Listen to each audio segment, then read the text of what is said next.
धोखा, झूठ, गद्दारी, मौका परस्ती।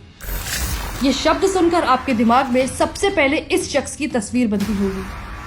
सत्ता को कीचड़ बोलने वाला आज सत्ता का सुख भोग रहा है। इस धूर्त ने अन्ना हजारे को गुरु मानकर उनके साथ छल किया।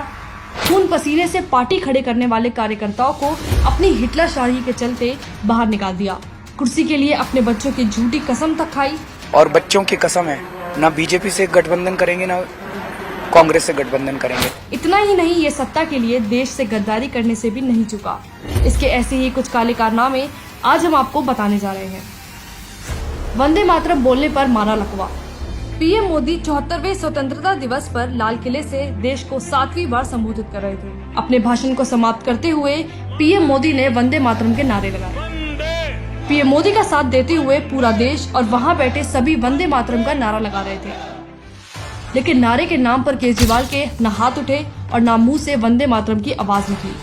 मोदी विरोध में चूर केजरीवाल देश की प्रतिष्ठा और गरिमा तक भूल गया और रोबोट की तरह बैठकर देश का अपमान करता रहा। सेना के शौर्य पर किया शक। 28-29 सितंबर 2016 की रात भारतीय सेना ने पाकिस्तान के बालाकोट में घुसकर सर्जिकल स्ट्राइक की थी, जिसमें सेना ने पाकिस्तान के आतंकियों के ठिकाने को ध्वस्त कर दिया था। जहां पूरा देश पीएम मोदी के इस कदम और सेना के साहस से खुश था, वहीं सबसे ज्यादा दुख पाकिस्तान और देश के विपक्षियों को हो रहा था, जिसमें से एक महाशय ये भी शामिल थे जो बड़ी बेशर्मी के साथ सर्जिकल स्ट्राइक पर सबूत मांग सेना के शौर्य पर सवाल खड़ा कर रहा था।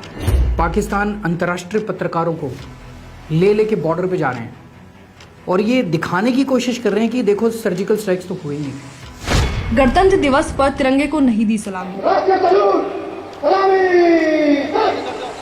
गणतंत्र दिवस पर ध्वजारोहण करने के बाद सीएम को राष्ट्रीय ध्वज तिरंगा को सलामी देनी होती है, लेकिन सत्ता के नशे में चूर केजरीवाल ने इतिहास में पहली बार तिरंगे को सलामी दिए बिना ही परेड ग्राउंड छोड़ दिया।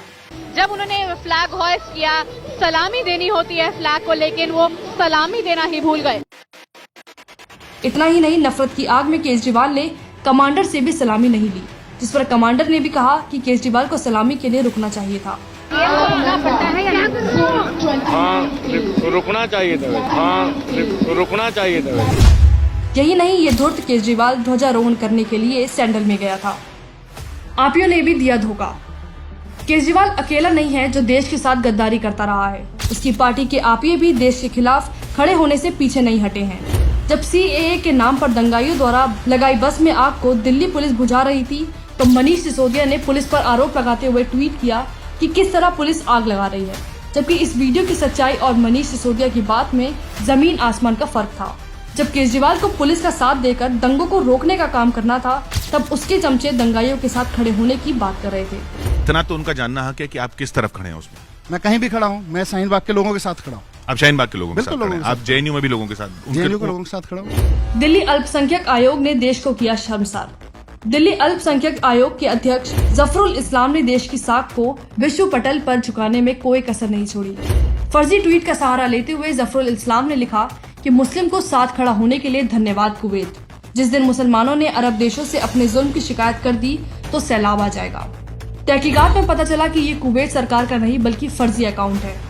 इस मामले पर विदेश मंत्रालय ने सफाई देते हुए कहा कि इस मामले पर कुवैत सरकार का कोई लेना देना नहीं है। कुवैत भारत के साथ मजबूत रिश्ता चाहता है, लेकिन इन आपियों को देश की छवि से ज्यादा वोट बैंक की चिंता है।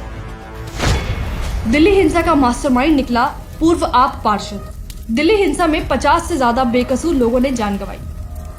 दिल्ली हिंसा का मास्टरमाइंड कोई और नहीं, आप पार्टी का पूर्व निगम पार्षद ताहिर हुसैन निकला, जिसने दिल्ली पुलिस के सामने खुद कबूल किया कि दिल्ली हिंसा की प्लानिंग उसने ही की थी। केजरीवाल और उसकी गद्दार कंपनी देश का सिर झुकाने और साख को बदनाम करने के लिए शुरू से तैयार रहे हैं। जिस इंसान को अपने देश से प्यार न हो, राष्ट्रीय गीत से प्यार न हो, सेना के शौर्य पर शक हो, वह इंसान देश का गद्दार नहीं तो क्या है। हमारे द्वारा केजरीवाल और उसकी गद्दार कंपनी के दिखाए सबूत से आप सहमत हैं तो इसे ज्यादा से ज्यादा शेयर करें ताकि केजरीवाल की हकीकत पूरी दुनिया देख पाए।